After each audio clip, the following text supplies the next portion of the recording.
Guru Brahma, Guru Vishnu, Guru Devo Maheshwara, Guru Sakshat Param Brahma, Tasmai Shri Guruve Namah.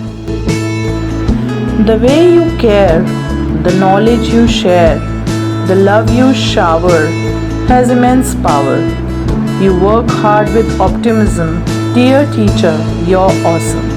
A very happy Teachers' Day to all the educators and teachers out there. We celebrate Teachers' Day to show our gratitude towards our teachers. What do teachers actually deserve?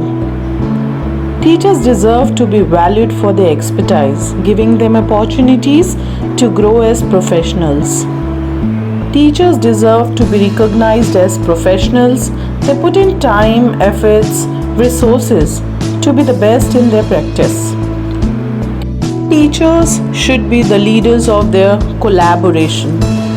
Teachers deserve to be a part of policy making team or decision making team, not only at school but national level, as they are the one handling students practically in the classroom.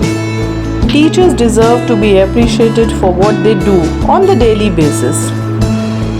And the most important is, teachers deserve to be respected, as one amazing teacher creates generations to impact.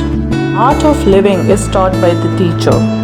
If we look at Einstein, he said, "It is teachers' job to create the joy of learning in students."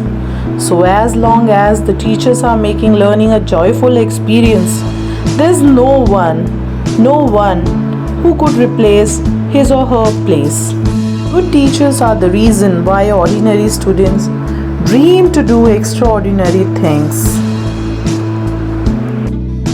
Let's know, why do we celebrate Teachers' Day? Teachers' Day is celebrated on September 5 every year in India. It is the birthday of our first President of independent India, Dr. Sarvepalli Radhakrishnan, and the second President of India. He himself was an educator, scholar, and philosopher. On this day, students show their gratitude towards teachers. Many award functions are organized to acknowledge their contribution towards the society.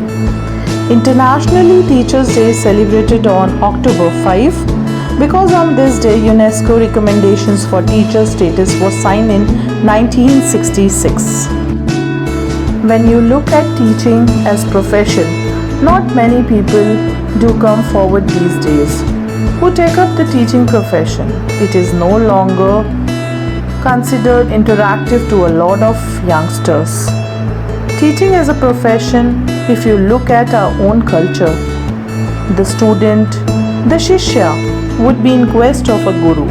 If you go back into history, our culture, Upanishads, earlier Shishya look for the gurus, go to them and request them to accept them as their pupil.